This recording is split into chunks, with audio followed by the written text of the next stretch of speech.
When Jesus says, nobody can say no. All right, testing. I'm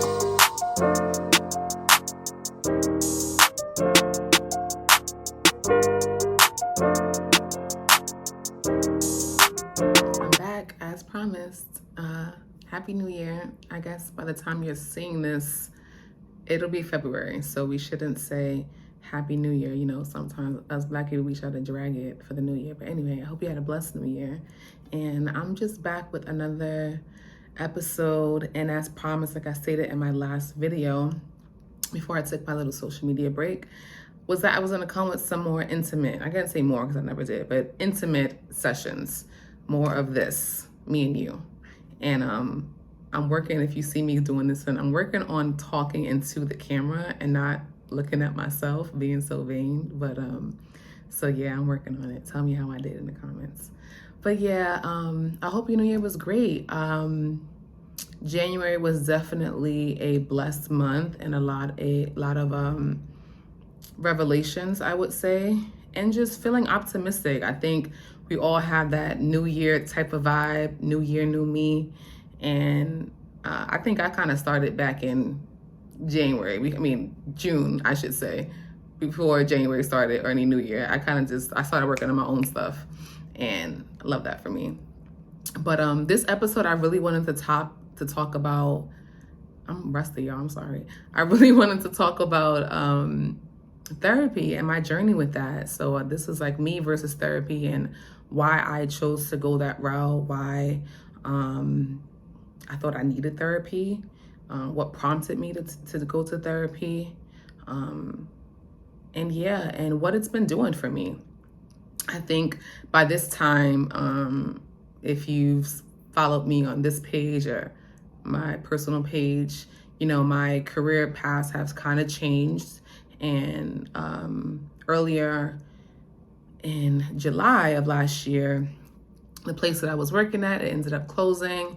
And I kind of was at this like standstill for a little bit, not a long time, for a little bit of trying to figure out where my refocus was going. But that wasn't just the main reason why I started therapy, because I did start before the restaurant ended up closing. But during this, during last year, I had a lot of hiccups that kept happening. You know, when something, you're supposed to deal with something and it just keeps kind of like boiling up, and you could try to avoid it, it'll still continue to happen. You could try to be, you know what, I'm good. But you know, it was things that are happening to me, and I was like, dang, why does this continue to happen? Or like, why did I take offense in this way? Or why did someone do this to me and I did nothing? And I just found myself constantly with the desire of wanting to be better. And some people may think that I'm great, or some people may think I'm not. And at that time, I just thought I knew, and I just knew that I wanted something better for myself. And I wanted to just attack those things that we all, you know, sometimes we don't deal with, we bury deep inside, and we don't take accountability. We're just blaming everybody else besides ourselves for decisions that we made. So I was like, you know what, I'm going to start therapy. I kept telling my friend, I'm going to start therapy. And I kept putting it off. I was nervous, right? You're thinking about therapy. And I was like thinking in my head of what being in therapy would look like. I'll be laying on the couch and, you know, saying all this stuff. And there was somebody there writing all my things down and telling me all the things that are wrong with me. And that's not what therapy is. Well, for me, that's not what it is, at least. And so I started doing my research. I was like, okay, so you got to stop putting this off. You got to do your research. And my 3 things for therapy, seeking a person, I was like, okay, it has to be a woman, because I was just like, I need to feel connected. I need to feel connected to my queen, and talking about some things that were personal to me, obviously. And I wanted a woman so I could feel like they understood what some of the things that I was going through. And not that a man can't do that, but I just wanted to feel heard on some of my things that I was bringing up, that I was going to bring up in therapy. So that was my request. My second request is that she had to be Black. I was like, okay, not only she got to be a woman, but she has to be Black, because I don't want to feel guilty about talking about some things and this person's not Black. And now I'm feeling in therapy like I need to help my therapist deal with me talking about other people who are not Black. So I needed to find someone who saw me for real. And then another thing, my main goal was to find someone who had a faith in God. Like, I really needed that because, some of you might think that I'm new going to church and that I have this newfound love with Jesus, and that's just not the case. I grew up in church my whole entire life. It's a part of me. I've sang in the choir, praise dance, youth groups, all that stuff, you name it, I've done it. And so I wanted to tap back into that, and I needed to. And I needed someone who understood what that's like as a Christian, of going through this walk, and sometimes you slip up and sometimes you stray far away, and what that's like, and not feeling judged about it. And someone who knows the word, who can encourage me and give me godly advice that I'm looking for. So those are the things that I was looking for in a therapist. And I really was praying to God, like, God, please help me to find this. Help me to find this person who I feel connected with and I could like boo-hoo and tell all my stuff to. He's so good because that's what he literally gave me on the first try. I didn't have to go and like search for someone to meet with them and then do it again. I literally looked her up, found her, shout out to ZocDoc, found her on ZocDoc, and it was amazing. Literally from the first session that we did, I was like, okay, I love this lady. She's the bomb. I'm not telling her your name because you're not going to have my therapist because she's mine. That's it, period. But she was just great. And she was such, I'm still in therapy currently. She just gave me this sense of just encouragement and just a safe space that I was willing to share my testimony, share things that I've been through and currently are still dealing with. And of course, I cried in the first episode on the first session because I'm just a crybaby, and I didn't care, right? I was sitting there boo-hooing, crying. And one of my things, and I was talking about going into therapy, I was like, man, I want to be, right? I want to be in the couch. I want to be in the room that can see them and they can feel me. I can't do this over Zoom. I can't do this over the computer. Like, I'm not going to really get the help that I need. And child, I haven't met my therapist in person at all. We've only been via Zoom or, technology wise. And to me, it really doesn't matter. I mean, I still get what I need from it. And, it's just been great. And that process has really helped me to just come to terms with a lot of things in my life, and help me just grow as a woman and as just as a person, as a godly woman at that as well. And it was scary. I have to say, it was definitely times when talking about things of the past or things that concern me for my future. But before I get into all that deep stuff, my purpose for it, right? When I started to really figure out why I needed therapy, I kept finding myself interacting with people, whether it was friendships, relationships, whatever it was. And I would be doing these things that just, to me, didn't make sense at the time. I had no boundaries. So for what that means, basically, people were doing things to me, or I was even crossing my own boundaries and not even putting up any type of, barrier, right? That's what boundaries are.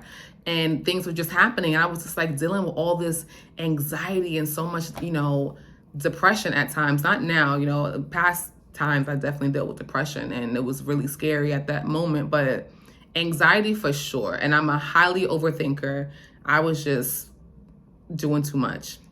And I found myself, even with the relationships that I had that were healthy for me, I really wasn't being a good friend or sister, daughter. I was just allowing everything that I've gone through and be like, well, that's just how I am and that's just what it is. And people need to understand that. And, I didn't want to be that anymore. That's not right. And if that's you right now, girl, boy, your own journey is your own journey, but we got to really think about how that affects the people around us and who we interact with. So I just kept finding myself just being, I was angry a lot. And a lot of people probably don't see that because I'm always like smiling star, but, upset star is not cool. And, no one knows who you really are when you go home at night, when you're there and it's only you, and having to digest all these things that are going on. And I just found myself just saying like, what, Star, this is enough. You have to really attack this. You got to figure out some tactics to really help you with your triggers. What's teeing you off, what's making you feel like I can't take this right now, or how to tell people no. I found myself just being a people pleaser. And I think also with just the industry that I was in at the time, as being, working in a restaurant and serving people, you always want to make people happy. That was just my thing. I want to make everyone happy around me. And I just realized that's just not possible. You're not going to make everyone happy. It's not the case.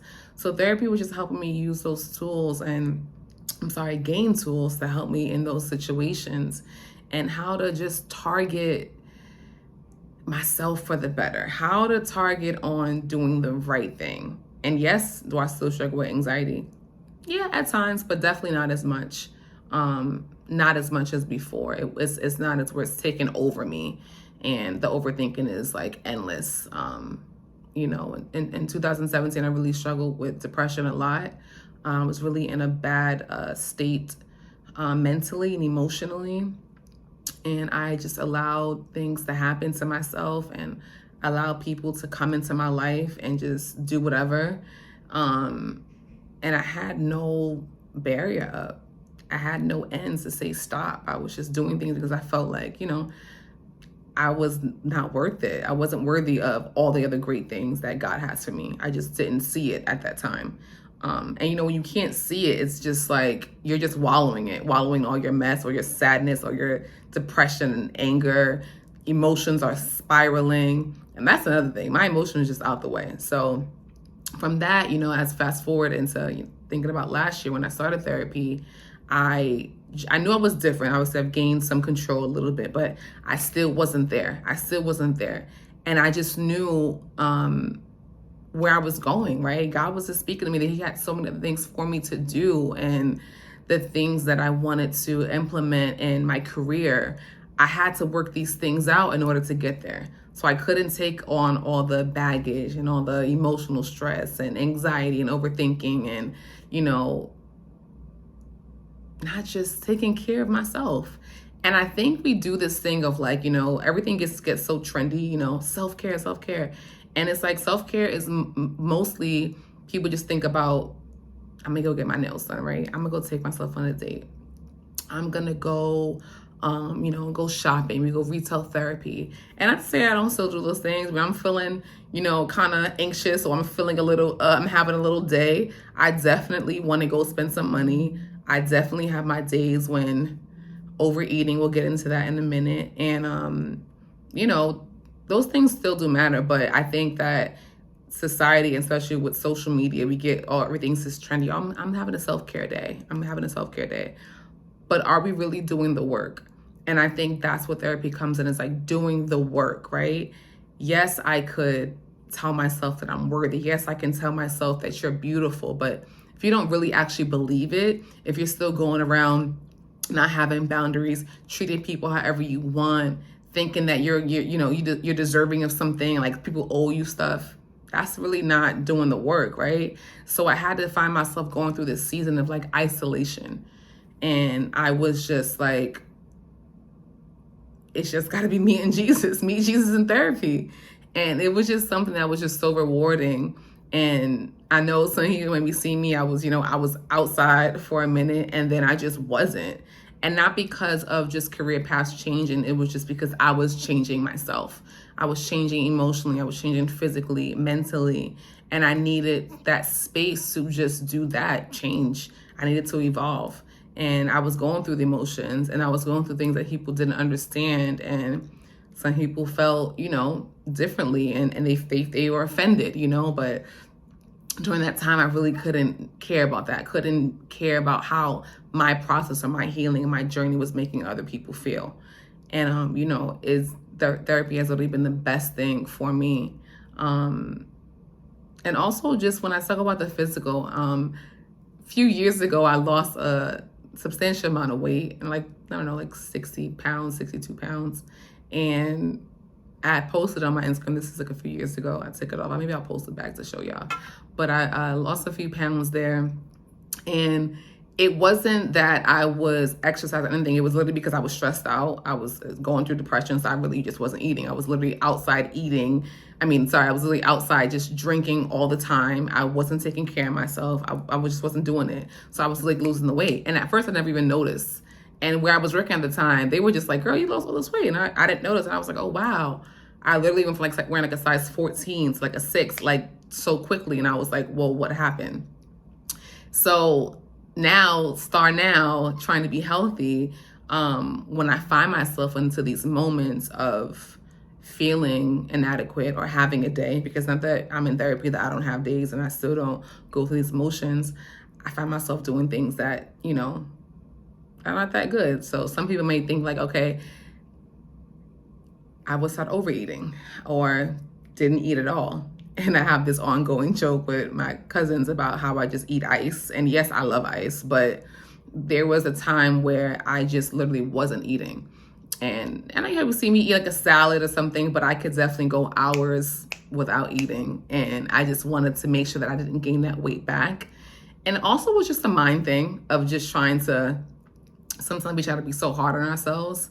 And I think that was my way to me saying like, I don't know if I don't deserve food, but making me suffer a little bit, I guess, if that makes sense. And I don't want to take it too far as, there's definitely some really, really serious eating disorders out there. I know women who really, really suffer from that and just trying to feel perfect. And I think that's what that was, of me wanting to feel perfect and look perfect and look the part from other people and not go back to that girl who was fat, I thought at that time, or even with the space that I was in. So I wasn't eating and I was just feeling skinny. I was like, oh man, I'm so skinny. My waist is on snatch. Oh my God, what waist?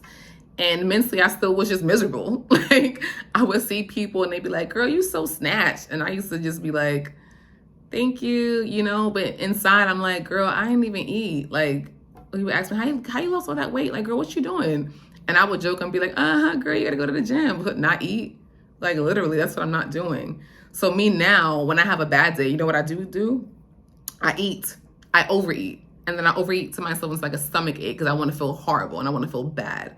And those are not good. My therapist probably will hear this and be like, what are you doing? But I do share this in therapy when I'm having a bad week. 2 weeks ago, I was having a bad week trying to figure some things out with work that I'm in right now. And instead of me just going to the gym and getting off that steam, I was just like, I was eating. I was eating and overeating and making myself literally get a stomach ache so that I can just feel awful. Because that's how I felt at the time. And, food and me have had a little bit of a battle. And now it's definitely getting better. I make sure that I do eat so that I'm just feeling healthy. And that's really my main thing is about, right? Is this like being healthy. And, society just makes us feel like we're not good enough. When you go on Instagram, every person is just looking the same. Every person is just taking the easy way out and we don't put the work in. And that's what I think this episode right here is for me. It's like putting in the work. Therapy was me putting in the work and not just saying, oh, I'm going to, I don't know, what else do you do when you're going to go to therapy? You wallow? I don't know what you do, but that's putting in the work. I'm attacking my demons. I'm attacking the things that held me down. I'm attacking the things that had me feeling like I'm not worthy of all the great things, and it really just helped me to just navigate more. Now, with the current job that I'm having now, I don't want to get too much in it because I did make an episode of this too as well, but, I have to be my best self. The things that I want to do right now that God's pushing me to do, I have to be my best self. I have to like wholeheartedly believe that I'm that girl. Okay. But I have to believe it for real and know it inside and putting in the work to get there. I don't want to be, someone who screams self-care and inside I'm mentally spiraling. I don't want to be the girl who's screaming sisterhood and, don't treat my sis how I should. I don't want to be that girl. I don't want to just do things that are just trendy. I want to do it because it's purposeful. It's helping me. It's making me better. So therapy is definitely that thing that has enlightened me and shown me a different way on how to handle my emotions, handle my feelings. And I was talking to my friend, my sis Lisa, and the other night because we were having a conversation about something, and I said something that was rude, right? And I was like, dang, and it kept bothering me when I hung up the phone with her. And she didn't say anything then, but it kept bothering me, and I know that it bothered her. And that night I was just like, dang, like I texted like, can we talk? She was texting me back. I know she was like, I'm over you. But, I was so grateful about it because, a day went by and we finally did talk. And I was able to be like, you know what I said was wrong. And the reason why I said it is because I felt this in myself. I was projecting my feelings. I was feeling insecure about this topic. I was feeling like this, and that's why I said that, and that was wrong, you know? So I think that having those hard conversations is what just makes it better. And that's because of doing the work and not just being like, oh, well, like I was mad and I said it. And it's like, that's not even cute, because who wants to be friends with someone who doesn't check themselves? I want my friends to check me, but I also need to check myself. And I think that is something that's lacking so much in friendships and relationships. You know, no one wants to go and talk about why what you said offended me. It's just like, whatever, I'm gonna block you, I'm gonna do this, I'm gonna do that. Okay, cool, but we're not really getting there. And to me, it's just like, well, then we never even really was like that then. So I'm grateful for the revelations, and I'm grateful for the accountability that I can have with myself and say, you know what, that was wrong. And even though what I felt at the time was not good, but I could address that with her of how the conversation was making me feel. And of course, she accepted it because she's my sister and she loves me. And you know, it helps us to work through that. And I think I want to point this out too, just, I don't know if this is off topic or not, but it's my show, I'll do what I want. But just talking about the friendships that you have or relationships that you're having, and how sometimes they can be so different, right? I think we look for people who are more like us, people who are the same. We have all these similarities. And yes, there are going to be things that are similarities because that's what bring you to each other, right? That's how you kind of first meet, like things that you're used to, right? That you have in common. But one thing I do love about my relationship with my sis, Lisa, is that we're so different. We think differently. We've had different life experiences. We're just different people. But what I appreciate so much is that we take the time out to get to know one another. We take the time out to be like, hey, actually, I saw this differently. Oh, wow, I can see that I saw that differently. That's interesting. And it's such a beautiful thing, because in the beginning of our friendship, it was kind of like spiraling. I was like, what is going on? This girl is crazy. I'm crazy. But it's because we're different. But what we always do to make sure the friendship is working, to make sure that we're putting in the work for each other, is that we check each other and we come in and be like, you know, what you did wasn't cool. Or you know what, you actually hurt my feelings. Or I didn't understand this. What do you mean by that? We ask questions, right? We dive into it. It's not just, you know, oh, we friends and we just go out and go have lunch that we're about to do right now. But we don't just do that, right? It's not that. We really invest ourselves in each other and have these really in-depth conversations of how we can be better women, not just for ourselves, but for the people that we're involved with, right? Our friendships, our families. And, you know, that's something that therapy has really shown me, is how to be better for the ones that I love and the ones who I'm going to eventually meet, right? And we think about relationships and we think about those baggage, right? Not just baggage of things that you have because you got a kid or you got dead or because you handle conflict a little bit differently. But what about the eternal, right? We think about eternally how we handle something that also transpires into relationships and into partnerships, right? We don't want to bring those in here. We want to be free to that. We want to be able to have those communications and be open with each other and be like, you know what you said offended me. Now, how can we go from here? So, you know, that's like the big girl, the big man stuff. And a lot of people lack that. And I was a victim of that too. You know, I lacked so much of that. I didn't have boundaries. And I was, you know, felt like I was entitled to do something just because. And that's not how I want to be. And I can't say for anyone else, you know, I can't speak for anyone else, but that's not the person that I want to be. And that's not the person that God wants me to be. And I think that that's the terms that I'm coming to, is just being who he wants me to be and like living in his purpose and his will. And when I do those things, that's when I can be my best self. That's when I can be the best star and smile and have peace and joy and love inside my heart and love myself and love thy neighbor, even though we may not see eye to eye, right? Even though we may be different, right? I just want to give that love just how God loves us. So I hope this episode was something that you can take with you. And I hope if you're thinking about going to therapy, I hope you do it. I hope you find that time to really tap into you and really do the work. It's not easy. It's definitely scary, but it's so rewarding and you feel so empowered when you use the tools and you can put them and apply them to your life. And I want that for you. I hope that this is something that can encourage you. I want to encourage everyone, and that's what we're going to do more this year on Sessions with Star. More encouraging, more intimate sessions like this, and more time just to get to know me and to know what I'm about. So I hope you enjoyed this episode. Love you all, and